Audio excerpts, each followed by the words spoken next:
تاو دەستپێکی وەرزی دەستپێکردنەوەی خوێندن و قوتابخانە و زانکۆکاندا بە کورتی ئینسان پێویستە پەیامێک لە چەند خاڵێکدا بۆ قوتابیان باس کات کە ڕەچاوی چەند خاڵێک بکەن و هەروەها پەیامێک بۆ مامۆستایان. ئینسانی قوتابی و فێرخواز پێویستە ڕەچاوی ئەو چەند خاڵەیە بکە کە زۆر شت هەیە ئینسان باسی بکات، بەڵام ئێمە چوار خاڵ بە کورتی باز دەکەین. یەکەم، ئینسان هەمیشە هەوڵدات سوور بێت لەسەر بەدەستهێنانی زانست و زانیاری. بۆچی؟ چونکە ئینسان مادام هەر دەخوێنێت، مادام هەر مەسروفاتێکی زۆر دەکات و خۆی لە ئیش و کار دەکات لە ماڵەوە، هەمیشە هەوڵدات زانست و زانیاری بەدەست بێنێت. ئیمامی ئەحمەد ڕەزا و ڕەحمەتی خوای لێ بێت دەفەرمووی ئینسان زیاتر لە خواردن و خواردنەوە پێویستی بە زانست و زانیاری هەیە. بۆچی؟ چونکە دەفەرمووی ئینسان لە ڕۆژێکدا چەند جارێک پێویستی بە خواردن و خواردنەوە هەیە، بەڵام ئینسان بە ئەندازەی هەناسەکانی پێویستی بە زانست و زانیاری و عیلم هەیە. برام سوفیانی سەوری دەفەرمێ هیچ شتێک لە عیلم و زانیاری ئەفزەڵ و باستر و چاکتر نییە ئینسان بەو مەرجەی نیەتی تێیدا پاک بێت، نیەتی تێیدا خزمەتکردن بێت، نیەتی ئەوە بێت کە بۆ خۆی سوودی لێ ببینێت، هەروەها خزمەتی کۆمەڵگاشی پێ بکات. دەفەرمێ هیچ شتێک لە بەدەستهێنانی زانست و زانیاری گەورەتر و باشتر نییە بۆ ئینسان. بۆیە دینی ئێمە هەمیشە ئەمرمان پێ دەکات، هانمان دەدات لەسەر ئەوەی کە ئینسان زانست و زانیاری بەدەست بێنێت بۆ ئەوەی بۆ خۆی سوودی لێ ببینێ و هەروەها خزمەتی کۆمەڵگاکەش و خزمەتی مسلمان و خەڵکیشی پێ بکات و هەروەها خزمەتی دینەکەشی پێ بکات. بە تایبەتی ئەوڕۆ کە شوبهات زۆر بڵاوە لە ناوماندا، دەرمانی چارەسەری شوبهاتیش بە زانست و زانیاری دەکرێت. برام بۆیە ئینسانی مسلمان پێویستە هەوڵدات زانست و زانیاری بەسوود بەدەست بێنێت، چه ئەوەی کە لە قوتابخانە و زانکۆکاندا دەیخوێنێت و چه ئەوەش لە زانستی شەرعی ئینسان هەوڵدات زیادەی بەدەست بێنێت و بەرچاوڕوون بێت و سوور بێت لەسەر بەدەست هێنانی زانست و زانیاری. بابزانین زانایانی ئێمە چۆن زانست و زانیاریان بەدەست هێناوە و سوور بوون لەسەر بەدەست هێنانی زانست و زانیاری، چۆن هەوڵیان داوە بۆ ئەوەی کە زانست و زانیاریەیەکی بەسوود بەدەست بێنن. برام بە ئیمامی شافعی گوتراوە سووربوونت چۆنە لەسەر بەدەست هێنانی زانست و زانیاری و عیلم؟ گوتوویەتی وەکو ئەو کەسەی کە سوورە لەسەر بەدەست هێنانی ماڵ و سامان بە دوای داوێڵە دڵی پێی خۆشە کە قازانجێک دەکا و ماڵ و سامان بەدەست بێنێ، ئەمنیش ئەوەندە لەسەر بەدەست هێنانی زانست و زانیاری سوورم. گوتویانە چۆن هەوڵ بۆ بەدەست هێنانی زانست و زانیاری دەدەی؟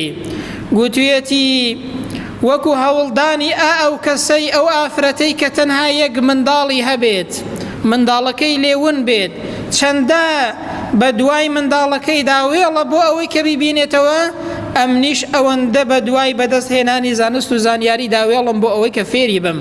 ئەوە برم سووربوونی زانانی ئێمە لەسەر بەدەست هێنانی عیلم و زانیاری.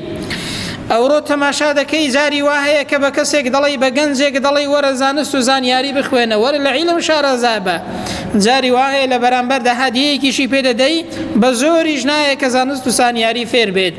بەڵام بابزانین زانایانی ئێمە چۆن هەوڵیان داوە کە زانست و زانیاری فێر بن. برام ئیمامی مالیک ڕەزا و ڕەحمەتی خوای لێ بێ کاتێک کە دەچۆ ماڵی مامۆستاکەی بۆ ئەوەی کە زانستی لەلا فێر بێت و عیلمی لەلا بخوێنێت، هەندێک خوڕمای لەگەڵ خۆی دەبرد، لە دەرەوە خوڕماکەی دەدا بە منداڵ، دەیدا بە منداڵەکانی بەردەرکی دەوروبەری ماڵەکەی مامۆستاکەی، دەیگوت ئەگەر کەسێک هات هەواڵ و دەنگ و باسی مامۆستای پرسی بڵێن ئیشی هەیە و میوانی هەیە بۆی ناکرێت، پێی ناکرێت با کەس نێت بۆ لای، بۆ ئەوەی کە زۆر لە لای بمێنێتەوە عیلم و زانیاری لەلا فێر بێت. برام ئەوان ئەو پیاوە گەورانە چۆن لەسەر بەدەست هێنانی زانست و زانیاری سوور بوون. برام معازی کوڕی جەبەل ڕەزا و ڕەحمەتی خوای لێ بێت هاوڵی پێغەمبەری خوا صلی الله علیه وسلم دەفەرموێ ئەمنمانەوەم لە دنیادا لەبەر سێ شت پێخۆشە کە پێم خۆشە بمێنمەوە لە دنیادا بژیم، لەبەر سێ شت پێم خۆشە لە دنیادا بژیم. یەکەم لەبەر ئەوەی کە بە ڕۆژوو بم لە ڕۆژە گەرمەکاندا، دووهەم بۆ ئەوەی کاتم لە خزمەتی عیبادەتی خوای پەروەردگاردا بەکار بێنم، سێهەم یان دنیام بۆ ئەوە پێخۆشە کە چۆک دادەم لە بەردەمی زانایان بۆ فێربوونی عیلم و زانیاری و زانست و عیلمی شەرعی. ئەوە هاوڵی پێغەمبەری خوایە صلی الله علیه وسلم، یەکێک لەوانەی کە پێی خۆشە لە دنیادا بمێنێتەوە بۆ ئەوەی کە لە بەردەم زانایاندا دابنیشێت و عیلم و زانیاری فێر بێت. برام عەبدوڵڵای کوڕی عەباس گەنجێک بوو کاتێک کە پێغەمبەر صلی الله علیه وسلم وەفات دەکات، بە گەنجێکی هاوتەمەنی خۆی دەڵێ وەرە با بچین لە خزمەتی هاوڵانی پێغەمبەری خوادا زانست و زانیاری فێر بین و فەرمایشتەکانی پێغەمبەر فێر بین صلی الله علیه وسلم. دەڵێ ئاخر تازە ئێمە ناگەینەوە بەوان. ئەو گەنجەیە پێی دەڵێت تەماشا دەکەی هاوڵانی پێغەمبەر مەکانەتێکیان هەیە، ئێمە هەرچەندە هەوڵیش دەی ناگەینەوە بۆوان لە عیلم و زانیاریدا، بەڵام عەبدوڵڵا سوور دەبێت لەسەر بەدەستهێنانی زانست و زانیاریدا، لەسەر هەوڵدان بۆ بەدەستهێنانی زانست و زانیاری تاوەکو ئێستا بووە بە یەکێک لە زانایان دنیای ڕوونا کردوێتەوە یەکێکە لە مفەسیرەکانی قورئان. برام دەفەرمێ ئەو عەبدوڵڵایە دەگێڕێتەوە دەڵێ ڕۆژێکیان چوون بۆ لای ماڵی یەکێک لە هاوڵانی پێغەمبەر صلی الله علیه وسلم بۆ ئەوەی کە فەرمایشتی پێغەمبەری خوای لە خزمەتدا فێر بم و فەرمایشتێکی لێ ببیستم. دەفەرمێ کە چوون بۆم دەرکەوت ئەو هاوڵەی پێغەمبەری خوای خەوتووە، بۆیە حەزم نەکرد کە لە دەرگاکەی بدەم و ئیحراجی کەم و ناڕەحەتی کەم و تووشی ناڕەحەتی بکەم، بۆیە دەفەرمێ لە بەردەمی ماڵەکەیان دامامەوە هەتاوەکو کاتێکی زۆری پێچوو لە بەردەم ماڵەکەیاندا خەوم لێکەوت. کاتێک کە هەڵسام بینیم دەم و چاو هەمووی بووە بە تەپ و تۆز. لەو کاتێدا هاوڵی پێغەمبەری خوا صلی الله علیه وسلم هاتە دەرەوە گوتی ئەوە چیت دەوێ ئەی ئامۆزای پێغەمبەری خوا صلی الله علیه وسلم بۆچی هاتووی؟ عەبدوڵڵای کوڕی عەباس دەفەرمێ وەڵا بۆ ئەوە هاتووم فەرمایشتی پێغەمبەری خوات لێوە فێر بم، فەرمایشتێکی پێغەمبەری خوا بۆ بخوێنیەوە لە خزمەتدا فێری بم. دەفەرمێ ئەی بۆچی نەهاتیە ژوورە و لە دەرگات نەدەدا؟ دەفەرمێ زانیم کە جەنابەت خەوتووی و حەزم نەکرد کە تووشی ناڕەحەتیت کەم، بۆیە لێرە دامامەوە. ئەنجا دەچنە ژوورەوە و ئەو هاوڵەی پێغەمبەری خوای صلی الله علیه وسلم فەرمایشتی پێغەمبەری خوای بۆ دەخوێنێتەوە. ئەوە سووربوونی زانایان و هاوڵانی پێغەمبەرە صلی الله علیه وسلم لەسەر بەدەستهێنانی زانست و زانیاری. بۆیە زۆر گرنگە هەموو قوتابیەک فێری ئەوە ببێت و سوور بێت لەسەر ئەوەی کە عیلم و زانیاری فێر بێت. برام بۆ ئەوەی کە خۆت سوودی لێ ببینی و بۆ ئەوەی کۆمەڵگاکەشت سوودی لێ ببینێت و سوودت لێ ببینێت لە دوا ڕۆژدا خزمەتی کۆمەڵگاکەتی پێ بکەی. برام یەکێک لەو پەیامانەی لەو خاڵانەی کە زۆر گرنگە ئینسان سوور بێت لەسەر ئەوەی کە زانیاری بەدەست بێنێت، بەڵام دەبێ ئەوەشمان بیر نەچێت لەلای ئێمە ئینسانی موسڵمان تەنها بۆ ئەوە ناخوێنێت کە پارچە کاغەزێک و شەهادەیەک بەدەست بێنێت و تەواو، بەڵکو بۆ ئەوە دەخوێنێت ئەو زانست و زانیاری بکاتە کردار. زانین بۆ ئەوەیە کە ئینسان بیکاتە حاڵ لە خۆیدا، بیکاتە کردار بۆ ئەوەی کە خزمەتی پێ بکات. ئەنجا حاڵی بوون بۆ ئەوەیە کە ئینسان لە خۆیدا بیکاتە حاڵ، فێربوون بۆ ئەوەیە کە ئینسان بۆ خۆی سوودی لێ ببینێت و هەروەها خزمەتی دینەکەش و خزمەتی کۆمەڵگایەکەشی پێ بکات. واتە زانست و زانیاری بەدەستهێنانی زانست و زانیاری بۆ ئەوەیە کە لە ڕاستیدا ئینسان بۆ خۆی سوودی لێ ببینێت و هەروەها دەور و بەرەکەشی سوودی لە زانیاریەکەی ببینێت. دووهەم خاڵ بۆ قوتابیان ئەوەیە کە لە بەرچاوی بگرن هەوڵ بدات ئینسانی موسڵمان خاوەنی کەسایەتیەکی موسڵمانی ملتەزیم بێت و ڕازاوە بێت بە خوو ڕەوشتی بەرز و پەسەند. بۆچی؟ چونکە ئینسانی ئیماندار لە هەر شوێنێک بێت بە خوو ڕەوشتەکەی دەناسرێتەوە، بەهۆی پابەندی بە دینەکەیەوە دەناسرێتەوە، نەکوەکو بەنو ئیسرائیلیەکان کە بە زمان گوتیان سەمیعنا بەڵام بە کردار گوتیان وعەسەینە. ئینسانی ئیماندار لە هەر شوێنێک بێت بەوەی کە ملکەچی خوای پەروەردگارە، بەوەی کە ئینسانێکی ئیماندارە، بەوەی کە خاوەنی خۆڕەوشتی بەرزە، بە خوڕەوشتە بەرزەکەی ئینسانی ئیماندار لە هەر شوێنێک بێت دەناسرێتەوە. بۆیە لە ڕاستیدا موسڵمانەتی تەواو ئەوەیە کە ئینسان لە هەموو مەیدانێکدا پیاوی خوای پەروەردگار بێت، پێوە دیار بێت کە ئینسانێکی ئیمانداری ڕاستەقینەیە. ئینجا ئینسان ڕازاوە بێ بە خوڕەوشتی بەرز پێغەمبەر صلی الله عليه وسلم دەفەرمێ إنما بعثت لأتمم مكارم الأخلاق ئەمن بۆیە هاتووم تاوەکو خوڕەوشتە جوانەکان خوڕەوشتە بەرزەکان تەواوکەم. برام ئەدینی ئێمە چەند هانمان دەدا لەسەر ئەوەی کە ئینسانی ئیماندار لە هەر شوێنێک بێت بە خوڕەوشتی بەرزی بناسرێتەوە. و هەروەها خوای پەروەردگار دەفەرمێ فاتقوا الله وأصلحوا ذات بينكم لە دوای ئەوەی کە ئەمرمان پێ دەکای ئینسانی ئیماندار تەقوادار بێت دەفەرمێ دوای ئەوە نێوانی خۆتان چاکەن. بەرام لە نێوانی خۆتاندا باش بن خوڕەوشت و مامەڵەتان لە نێوانی خۆتاندا باش بێت و هەروەها لەگەڵ یەکدیکەدا چاک بن.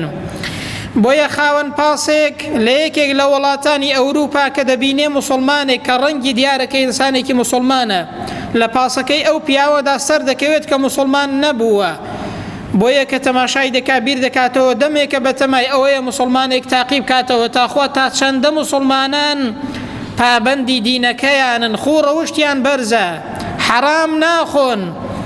بۆیە هەر بە ئەنقەست خاوەن پاسەکە هەندێک پارەی زیادە کاتێک کە پارەکەی دەداتێ مسلمانەکە هەندێک پارەی زیادەی پێدەداتەوە دەڵێ بزانم پارەکەی دەگێڕێتەوە خوڕەوشتی چۆنە حرام دەخوا یاخود نا. ئینسانی مسلمان بەرەم لە هەر شوێنێک بێت بە خوڕەوشتی بەرزی دەناسرێتەوە. کاتێک کە مسلمانەکەدا دەبەزێت یەکسەر پارە زیادەکە دەگێڕێتەوە بۆ خاوەن پاسەکە و دەڵێ ئەو پارەیە زیادەیە کە پێت داومەوە.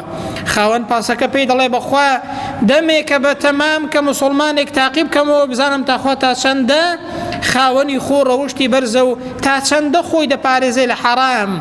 ئەوەی کە دەیڵێت بە زمان تا چەندە پابەندیەتی لە مەیدانی واقعدا بەکردەوە دەیسەلمێنێت. بۆیە دەڵێ بەڕاستی لە تاقیکردنەوەکەدا دەرچووی. بۆیە ئینسانی ئیماندار بەڕێزان زۆر گرنگە لە هەر شوێنێک بێت خاوەن کەسایەتیەکی مسلمانێکی ملتەزیم بێت پابەند بێ بە دینەکەیەوە و هەروەها خاوەن خوڕەوشتێکی بەرز بێت بۆ ئەوەی ببێتە قودوە بۆ خەڵک. ئەنجا سێهەم کە زۆر گرنگە ئینسانی قوتابی لە بەرچاوی بگرێت بۆ ئەوەی کە علم و زانیاری فێر بێت بریتیە لەوە کە ڕێزی مامۆستاکەی بگرێت و ئەدەب و ڕێزێکی جوانی بەرامبەر بە مامۆستاکەی هەبێت. هەتا وەکو ئینسان ئەدەب و خوڕەوشت فێر نەبێت بڕواتان بێ علم و زانیاریش فێر نابێت. بۆیە زۆر گرنگە ئینسانی ئیماندار لە هەر شوێنێک بێت خاوەنی ڕەوشتی بەرز بێت خاوەنی ئەدەبی بەرز بێت بەرامبەر بە مامۆستاکەی. تەماشاکەن زانایانی ئێمە چۆن بوون بەرامبەر بەو کەسانەی کە علم و زانیاریان لێوە فێر بوون بەرامبەر مامۆستاکانی خۆیان بەرامبەر بەو کەسانەی کە لەیانەوە فێری علم و زانیاری بوون. بابزانین زانایانی ئێمە چۆن ڕێزی مامۆستاکەی خۆیان گرتووە. ئیمامی شافعی دەفەرمێ لە کاتێکدا کە لە خزمەتی ئیمامی مالیکدا بووم بۆ ئەوەی کە زانست و زانیاری لێوە فێر بووم کە مدەتێک لە خزمەتی دابووە بۆ ئەوەی کە زانست و زانیاری لێوە فێر بێت. دەفەرمێ کاتێک کە پەڕەکانی کتێبەکەم هەڵدەدانەوە لە خزمەتی ئیمامی مالیکدا زۆر بە نەرمی پەڕەکانم هەڵدەدانەوە بۆ ئەوەی تەنانەت بە دەنگی پەڕەکانیش ئیمامی مالیک وا لێ نەکەم کە ئیحراز ببێت و هەروەها تووشی ناڕەحەتی ببێت و ئەزیەتی بدەم تەنانەت بە هەڵدانەوەی پەڕەکانیش برام. تەماشاکەن زانانی ئێمە چۆن بوون برام. ئیمامی ئەحمەد ڕەزا و ڕەحمەتی خوای لێ بێت کە لە خزمەتی ئیمامی شافعیدا خوێندوویەتی و فێری زانست و زانیاری بووە دەفەرمێ بۆ ماوەی 40 ساڵ هەر کاتێک کە دەپاڕامەوە لە خوای پەروەردگار و دوعام دەکرد بۆ ماوەی 40 ساڵ هیچ کاتێک دوعام نەکردووە ئیلا دوعام بۆ مامۆستاکەم کردووە بۆ ئیمامی شافعی ڕەزا و ڕەحمەتی خوای پەروەردگار لە هەمویان بێت. 40 ساڵ دوعای دەکات بۆ مامۆستاکەی برام. چەند گرنگە ئینسانی ئیماندار قوتابی مسلمان ئەو ڕێز و حرمەتەی بەرامبەر بە مامۆستاکەی هەبێت بۆ ئەوەی کە بیسەلمێنی ئینسانێکی مسلمانی پابەندە بە دینەکەیەوە برام. عەبدوڵڵای کوڕی عەباس ڕەزا و ڕەحمەتی خوای لێ بێت ڕۆژێکیان لەگەڵ زەیدی کوڕی سابت هاوڵی پێغەمبەری خوا صلی الله علیه وسلم بە ڕێگادا دەڕۆیشتن. بۆیە عەبدوڵڵا ڕێشمەی وڵاخەکەی بۆ زەید دەگرێت و پێشی دەکەوێت و ڕێشمەی وڵاخەکەی بۆ دەگرێت. زەید دەفەرمێ وازی لێ بێنە بەڵام عەبدوڵڵا دەڵێت ئێمە دینەکەمان ئەمرمان پێدەکاوە فێری کردوین کە ڕێز لە مامۆستاکەمان بگرین و ڕێز لە زانایان بگرین. بەرام بزانە هاوڵانی پێغەمبەری خوای صلی الله علیه وسلم چۆن بوون بۆیە بەرەکەت کەوتە تەمەنیان و بۆیە زانست و زانیاری فێر دەبوون. لەوەش گەورەتر ئیمامی ئەبوو حەنیفە ڕەزا و ڕەحمەتی خوای لێ بێت دەفەرمێ لە کاتێکدا کە ماڵمان نزیک بووە لەو گەڕەکەی کە ماڵی مامۆستاکەمی لێ بوو. بەڕێزان بزانە چەند گرنگە، بزانە ئەو زانایانە چەند خاوەنی خۆڕەوشتی بەرز بوون. دەفەرمێ لە کاتێکدا کە ماڵەکەمان نزیک کەوتەوە لەو گەڕەکەی کە ماڵی مامۆستاکەمان لەوێ بوو کە حەمادە مامۆستای ئیمامی ئەبوو حەنیفە بووە، دەفەرمێ کە 7 گەڕەک لە ماڵی ئێمە دوور بوو، بەڵام هیچ کاتێک لاقم ڕانەکێشاوە بەرامبەر بە ماڵی مامۆستاکەم. ئەوە ئەدەب و ڕێزە برام، هیچ کاتێک لاقم درێژ نەکردووە بەرامبەر بە ماڵی مامۆستاکەم لەبەر حرمەت و ڕێزی مامۆستاکەم کە دەرسی پێگوتم کە علم و زانیاری لەلا فێر بووم. ئەوە زانانی ئێمەنە برام. تەماشاکەن جاران قوتابیەک کە مامۆستاکەی دەدێت لەو سەری گەڕەکەوە بە دەردەکەوت لە شەرمی مامۆستاکەی بەو گەڕەکە دانەدەڕۆیشت. کاتێک کە ئێمە پابەند بە دینەکەمان بووین ئاوا خاوەنی خۆڕەوشتی بەرز بووین برام. جوارم کە ئینسانی قوتابی پێویستە لە بەرچاوی بگرێت و پابەندی بێت ئەوەیە کە ئینسان گوناه و تاوان نەکات بەرام، چونکە گوناه و تاوان علم و زانیاری لەبیر ئینسان دەباتەوە. ئیمامی شافعی ڕۆژێکیان دەچێتە لای مامۆستاکەی و شکاتی ئەوە دەکات، دەڵێت لە بەرکردنم خراپ بووە، شکاتی ئەوەی لەلا دەکات کە چاک شتی پێ لەبەر ناکرێت. بۆیە لە شعرێکیدا دەڵێت شكوت إلى وكيع سوء حفظي فأرشدني إلى ترك المعاصي. شو ملاي مامۆستاکەم شکاتی ئەوەم لەلا کرد لەوەی کە لەبەرکردنم خراپ بووە فأرشدني إلى ترك المعاصي، واڕێنمونی کردم، پێی گوتم کە واز لە گوناه و تاوان بێنم، و هەروەها پێی گوتم وأخبرني بأن العلم نور، پێی گوتم کە ئەو زانست و زانیاریە نور و ڕووناکیەکە لە خوای پەروەردگارەوە، و نور الله لا يهدى لعاصي، و نور و ڕووناکی خوای پەروەردگاریش ڕێنمونی ئینسانی تاوانبار و گوناهکار ناکات. بۆیە ئەوڕۆ لە توێژینەوە زانستیەکاندا ئەوە سەلماوە ئەو کەسانەی کە زۆر نەزەر دەکەن خانەکانی مێشکیان لە ناو دەچێت لە گۆڤاری هێفدا کە گۆڤارێکی زانستیە و لە سەرچاوە زانستیەکانی دیکەدا بڵاو کراوەتەوە ئەو کەسانەی کە زۆر نەزەر دەکەن دەبێتە مایەی لە ناوچوونی خانەکانی مێشکیان. بۆیە زۆر گرنگە برام ئینسان واز لە گوناه و تاوان بێنێت، بە تایبەتی واز لە نەزەر بێنێت. ئەوڕۆ کە دەبینین زانکۆ و پەیمانگاکان زیاتر لەوە دەچن کە شوێنی خۆ عەرزکردنن بۆ خەڵک، بۆ گەنجان. ئەگەر دەچێت زانکۆکان هەرگیز هەز ناکەی کە لە ناو میلەتێکی موسڵمانی پابەند بە دینەکەدای برام، هەرگیز هەز ناکەی ئەو خەڵکە لە ماڵێکی موسڵمانەوە هاتووە، چونکە کە تەماشای سەر و سیما و جل و بەرگی دەکەی لە هیچ شتێکیدا کەمیان نەبێ پابەندی دینەکەیان نین. بۆیە ئینسانی ئیماندار خۆی بپارێزێت لە گوناه و تاوان بۆ ئەوەی کە زانست و زانیاری لەبیر نەچێتەوە. ئەنجا لە کۆتاییدا پێویستە مامۆستایانیش وریابن لەوەی کە بە ئەرکی سەرشانی خۆیان هەڵسن بەرامبەر بە قوتابیەکانیان. مامۆستا بەڕاستی زۆر گرنگە هەموو ڕۆژێک تەماشا دەکەی پۆلێک لە قوتابی گەنجی تازە پێگەیشت و دێتە بەردەستی. ئینسانێکی مامۆستا و مەلا و خەتیب لە هەفتەیدا یەک جار خەڵک دێتە بەردەستی قسە بۆ خەڵک دەکات، بەڵام مامۆستایەک هەموو ڕۆژێک پۆلێک لە گەنج دێتە بەردەستی قسەی بۆ دەکات. دەبێ مامۆستاش وریا بێت خۆ ئامادەکا بۆ بابەتی دەرسەکەی خۆی بە تەواوەتی، و هەروەها بزانێت کە کوڕی ئەو خەڵکە ئەمانەتە لە بەردەستیدا بەیانی لێ دەپرسرێتەوە برام، بەیانی پرسیار لێ دەکرێت ئەو خەڵکەت فێری چ کرد، ئەو خەڵکەی هاتە بەردەستت چیت فێر کرد، و ئایا خۆت ئامادەکرد بۆ ئەو دەرسەیە کە لەسەر شانت بوو یاخۆت نا. پێویستە بزانێت کە ئینسان بە یەک چاو سەیری هەموو قوتابیەکان کات، هیچ شتێکی دیکەی تێدا ڕەچاو نەکات، و پێویستە دڵسۆز بێت بەرامبەر بە قوتابیەکانی لە فێرکردنی خۆڕەوشتی جوان، لە فێرکردنی دینداری برام. ئەگەر لە مەنهەجەکەشدا نەبێت ئینسان دەتوانێت نەسیحەت و ئامۆژگاری چاکەی بکات، ئینسان دەتوانێت لە کاتێکی زۆر کورتدا بەڕاستی ئامۆژگاری قوتابیەکانی بکات و فێری چاکە و فێری خۆڕەوشتی باشیان کات و هەروەها فێری دینداریان کات. بۆیە ئینسان لە ڕۆژی قیامەتدا لە ڕاستیدا لە هەموو ئەو ناز و نیعمەت و لە هەموو ئەو شتانەی کە ئینسان پێی دراون لێی دەپرسرێتەوە. یەکێک لەو شتانە ئەوەیە کە لێمان دەپرسرێتەوە ئەو عیلم و زانیاریەی کە ئینسان بەدەستی هێنا لە چیدا سەرفی کردووە، خەڵکی فێری چی کرد و واروەها خزمەتی خۆی و کۆمەڵگاکەی پێکرد یاخود نا.